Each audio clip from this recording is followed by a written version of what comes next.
Where in the world is Doug Ross?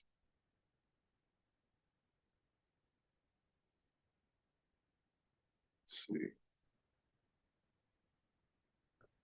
I'm at home, but I have to leave early, so I'm just coming in online.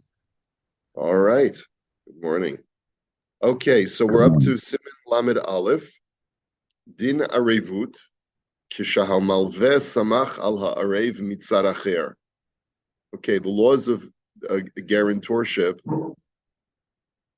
When the lender relies on the guarantor from Mitzad Acher, from another side. Now, what do those words mean? I don't know. Let's find out. Ani menahel avodah b'chevra, v'gisi lakach halva'a mehachevra. So a person writes in the following shaila: I'm an administrator for a certain company or a certain corporation.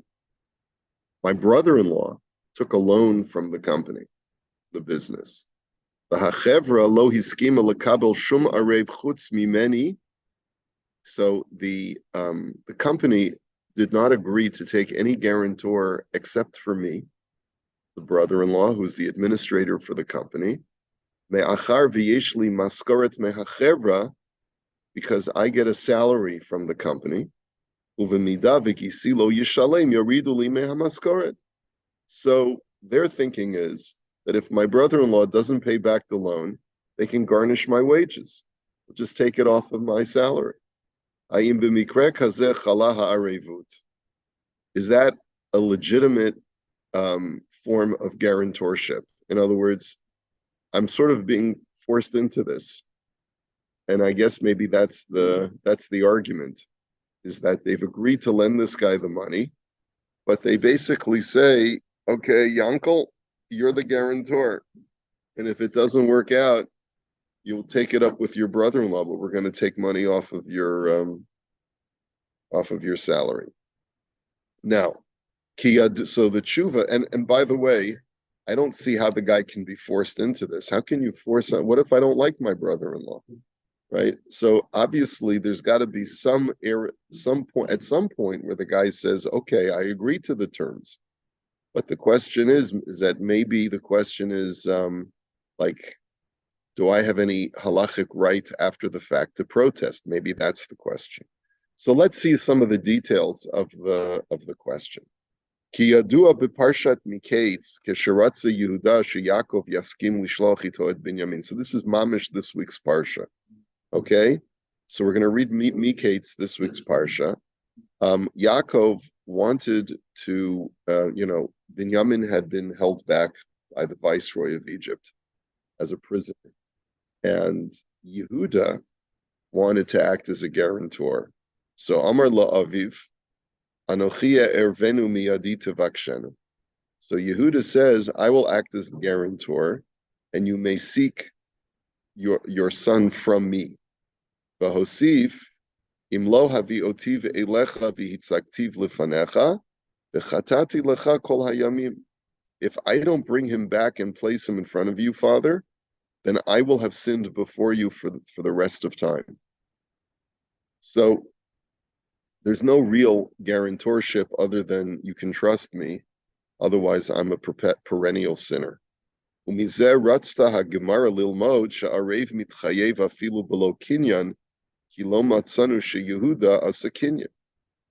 the Gemara wants to prove that an Arev does not need to actually make a formal transaction in order to obligate himself. A verbal commitment is sufficient. And that was the basis for last week's discussion of where a person says, you can trust this guy, he's not a risk, he's not a flight risk, you can lend him the money.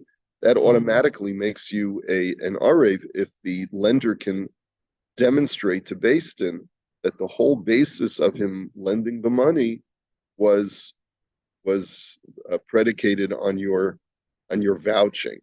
Right, so even though there was no kinyan, there was no even a formal commitment to become an arev. But anyway, that's the argument. Okay, Aval haGemara dachta sheYehuda haya arev kablan, kamo shekasuv hine tana oto al yadi va'ani ashivenu elecha. the Gemara deflects that proof, and it says that Yehuda was not a standard Arev. Yehuda was an Arev Kablan. Remember that term Arev Kablan, where I'm guaranteeing the loan so much that if at the time of collection you wish to come to me to collect, you have every right to do so. Okay, as the Torah says, again using this week's parsha, Tana oto al yadi, give him or place him in my hands. Vani ashuvenu elecha, and or place the matter in my hands, Father, and I'll make sure he comes back. Kevin sha'amar al yadi, and by saying place it in my hands, in other words, it's all on my shoulders. Avi ki'ilu kibel otomi de Yaakov v'ariv kablan mishtabed below Kenya. So it's as if he basically said, Father, it's no longer your responsibility, right? I am taking full responsibility for this, just like an Arif Kablan takes off all responsibilities from any other parties to pay back the loan. And therefore, maybe only you see from here that an Arif Kablan can indebt himself without making a kinyan, but a standard guarantor, you have no indication from this.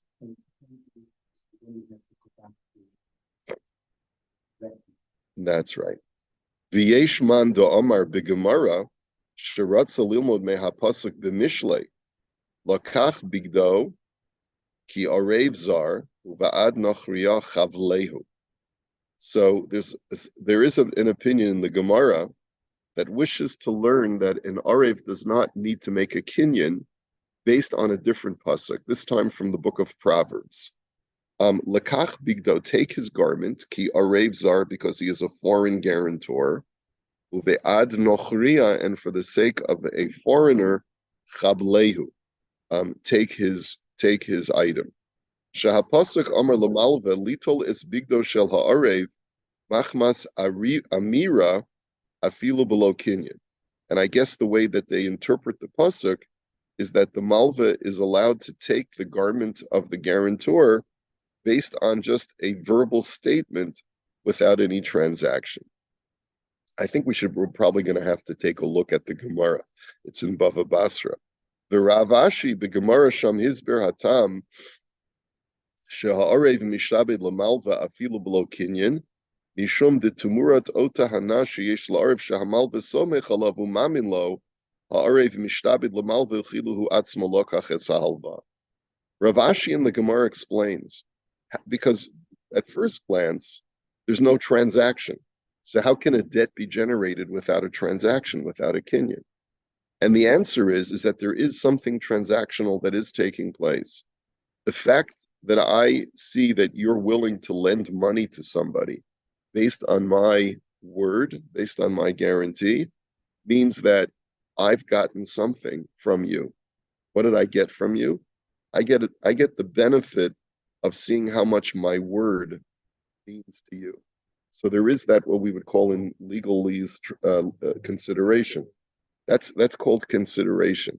In other words, in order for there to be a transactional relationship between two parties, one party has to give up something and the other party has to give an exchange for that giving up. That's what we call consideration. And so the question is, where's the consideration over here? The answer is because yes, the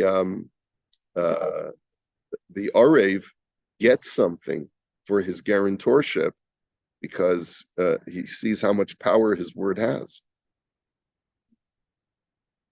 Yeah. B'chol ma she'ha'arev mishtabed b'li kinyan zeh, davka bishat matan ma'ot.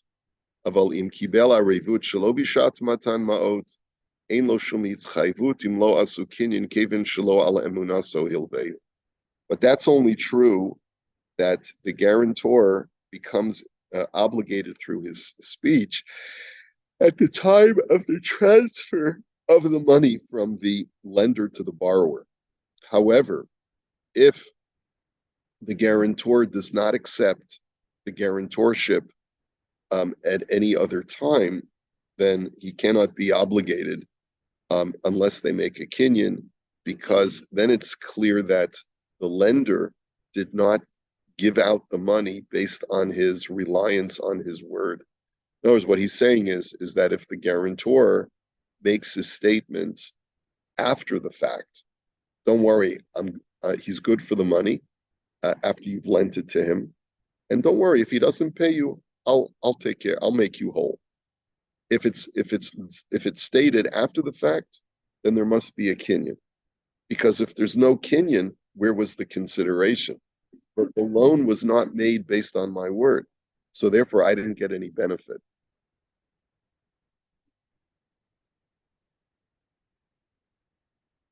He is obligated land to the borrower on the strength of the guarantee. But if he's already in the loan documents obligated to make the loan and future payments over the course of the project already, then there's no consideration for the guarantee, right? And the That's right. guarantor has been moved from the obligation. Look at that. There you go. So it's even in secular law.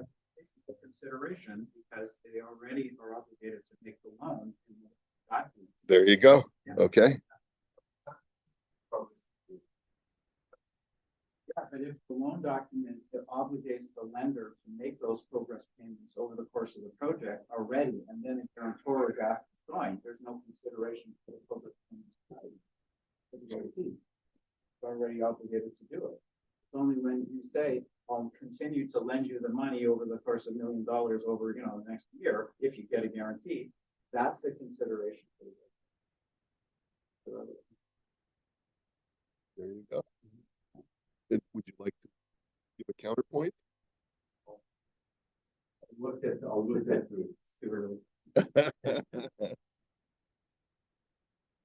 it. This is your business also, Lloyd? Yeah. Oh, okay. There are cases where the guarantor has been discharged because the progress payments were already obliged to be. Okay. Jump in at any time, Lloyd. We want to hear all the different sides. Okay. Ulafi mashin isbayer. So based on what we've presented here, b'mikreh hazeh shahachevra shehilvata et hakesef lo hiskima lekabel arevim.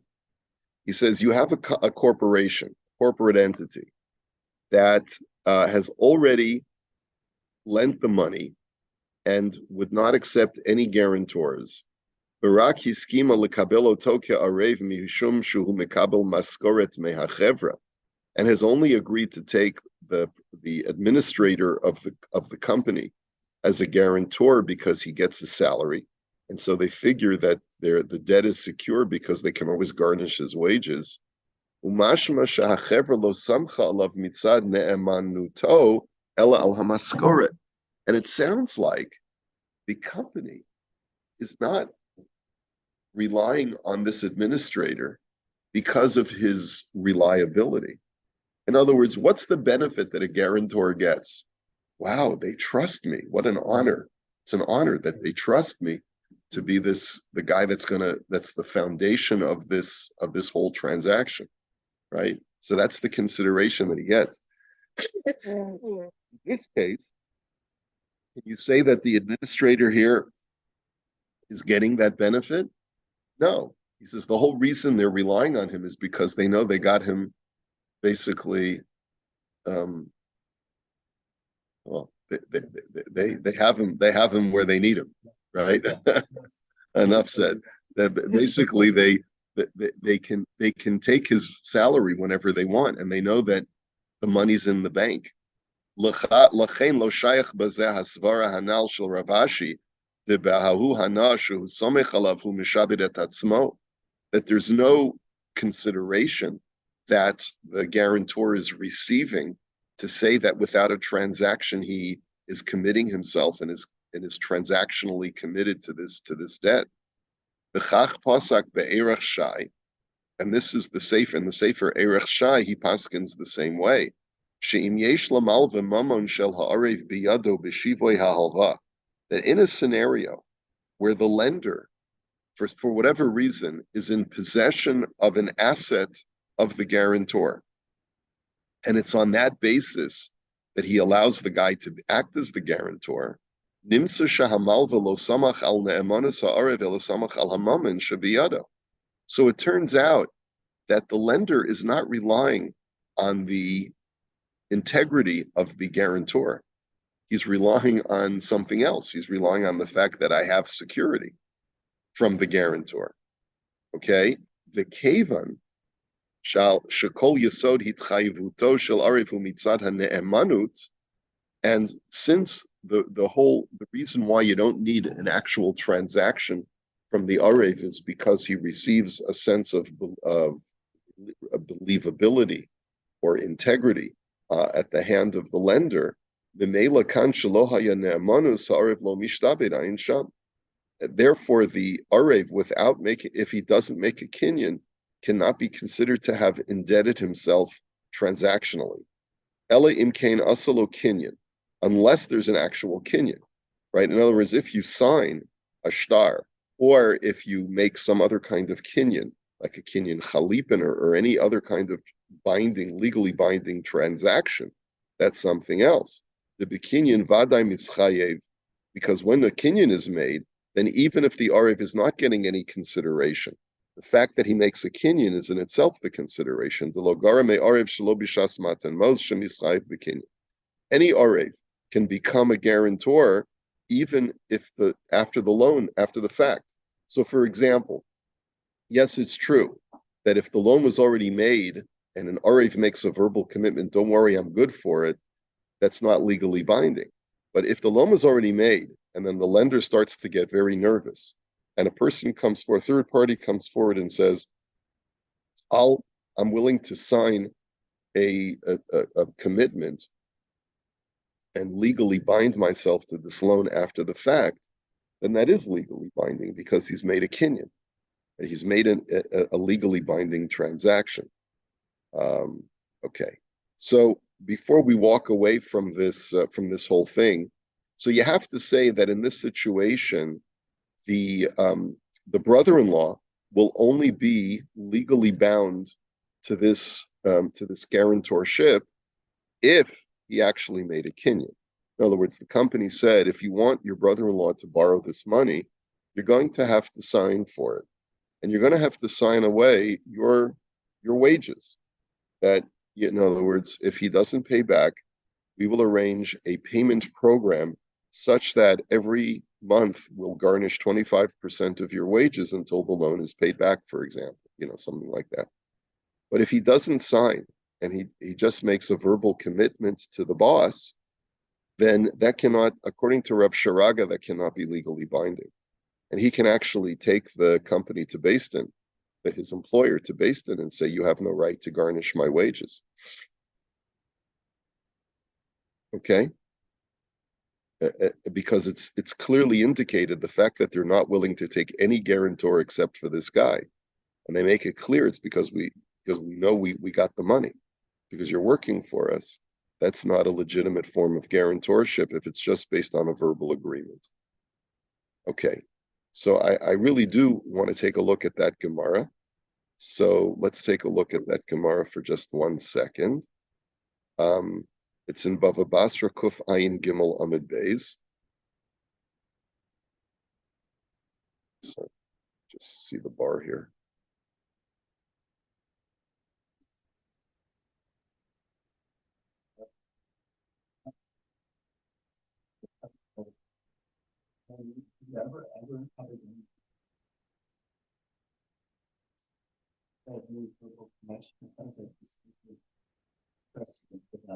Well, we did learn that there's even a type of guarantorship called shlof dotes, which is where the guarantor says, don't even go to the borrower when it's time to pay back. Just come to me.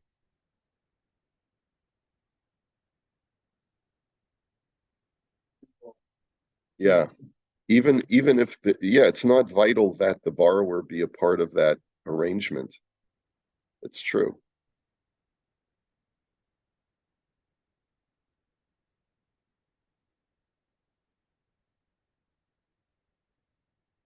Bava Basra Kuf Ayin Gimel 173b. So it's all the way at the end of Bava Basra. Okay.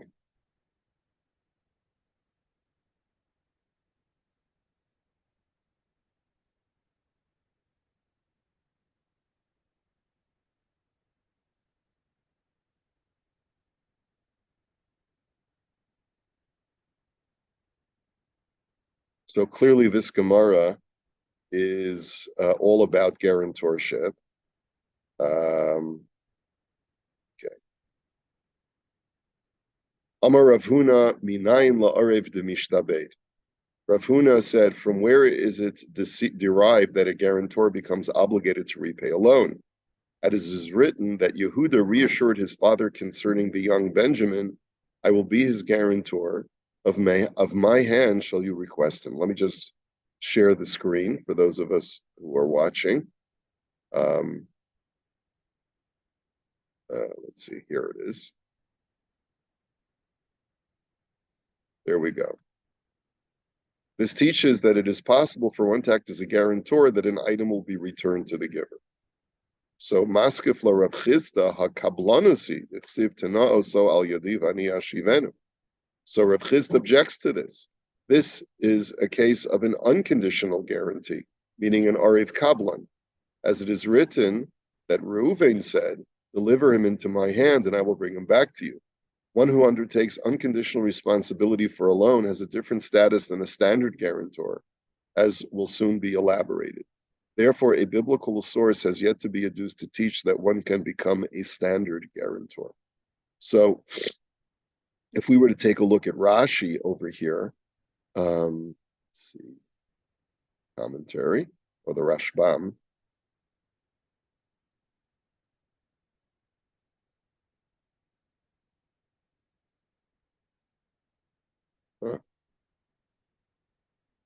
Yeah.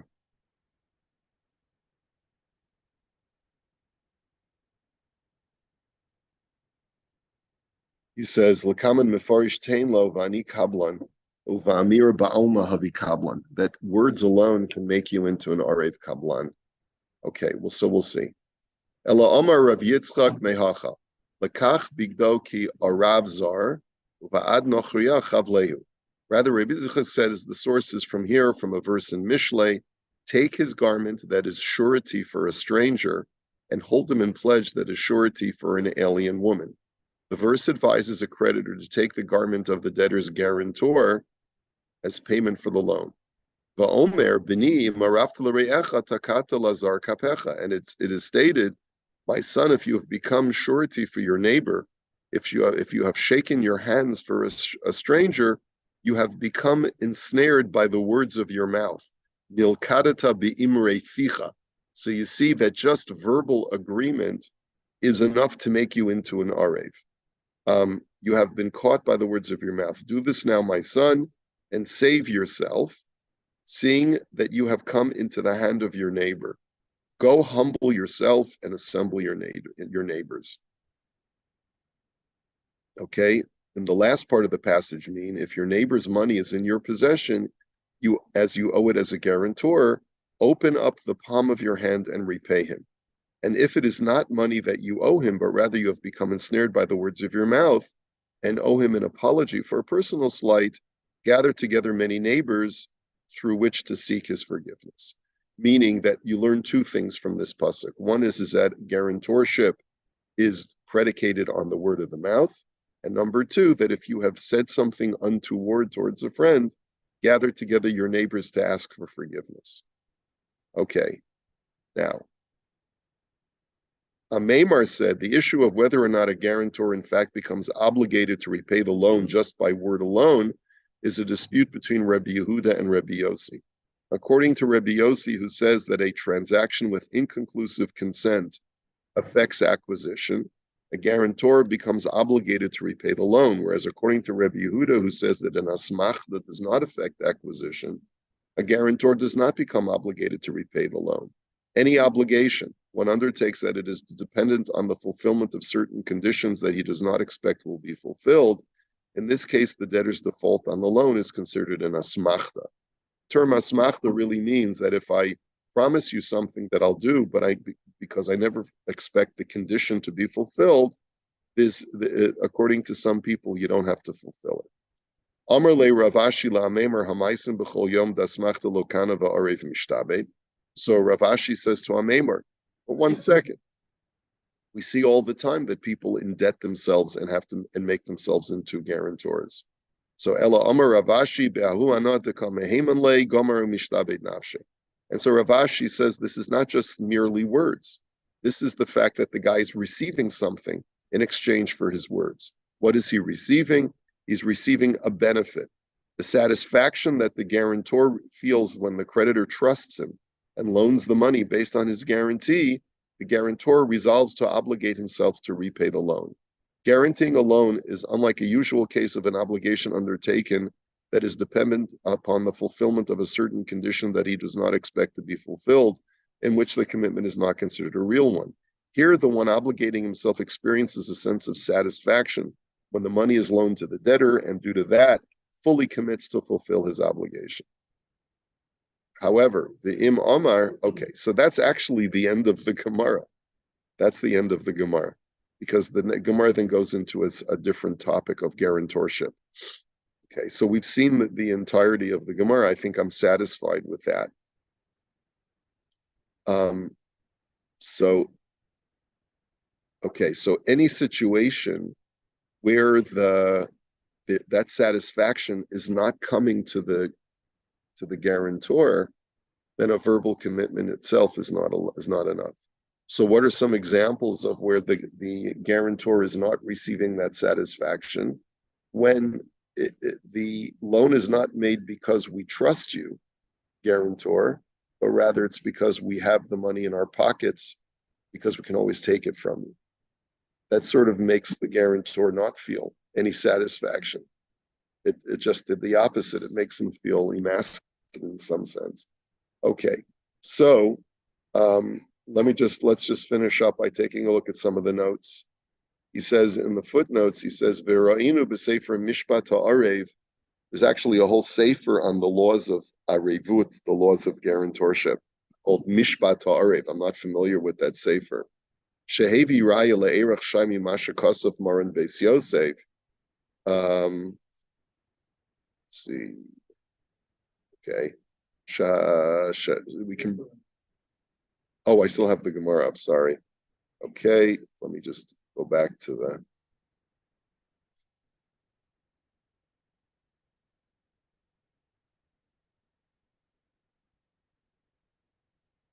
So he says Shahatur Sham Kosov. The Beis Yosef seems to agree with the Erech Shai. This whole idea that your guarantorship does not take effect without that satisfaction consideration. Shahatur Sham Kosov b'Shem Harash she'echad shachat para al samach shechavero hivticho shim yimotzei treifo hu yishalem lo. There's a case that's brought by the Tur. A person slaughters a cow, and the reason why he slaughters the cow, because even though maybe they wanted to save the cow, but his friend promised him that if the cow turns to be a treifa, don't worry, I'll still pay you. In other words, regardless of whether the animal's kosher or treif, I'll pay you for your services. Begam nosan mashkon al zeh. And he gave even a security item. Like he gave him an item from his home to act as security. Don't worry, your payment is secure. And then it turns out that the guy took all the time. Maybe he schlepped it from Minsk to Pinsk or for whatever it was. He went ahead and he shechted the animal. And then it turns out that the animal was a treifa. They couldn't benefit from the animal. Upasak harash the potter dahavi asmachta. And the Rosh paskins that the person who promised him payment is exempt from paying. Why? Because the promise to make him whole, to pay him, was only an asmachta. It was only a promise not to be taken seriously, because the person making the pledge never expected the condition to be fulfilled. The Hiksha Shama Beis Yosef is Elishano, and the Beis Yosef challenges that. He says, "V'kashali amaylo yischayv Shimon midin arev sheharei al piv shachta v'chulei." He says, but why shouldn't the guy who hired the shochet be liable? That wasn't there a sense of reliance? Wasn't Shimon acting as a guarantor? Va'arev nami harehu omer im lo yishalim halova ani yashalim dumi demai do omer hachashimon im lo timotze kshera shalim kach v'kach. And here too, Shimon is basically making a guarantee. Don't worry, no matter what happens, even if the animal it turns out to be not kosher, and we can't benefit from it, don't worry, I'll make you whole. I'll still make sure that you get paid. V'yesh lomar da'arev shiny demishum demehemen legomar umakni ukidamrina nabal hachalohem neisharei nasan lo mashkenok. And the Beis Yosef answers that it's because over here, person didn't really become a guarantor, because the shoichet only accepted the job if the guy would put forward a collateral item. And the fact that he didn't trust the Arev's word alone means that the Arev received no consideration of that satisfaction of being honored. Okay?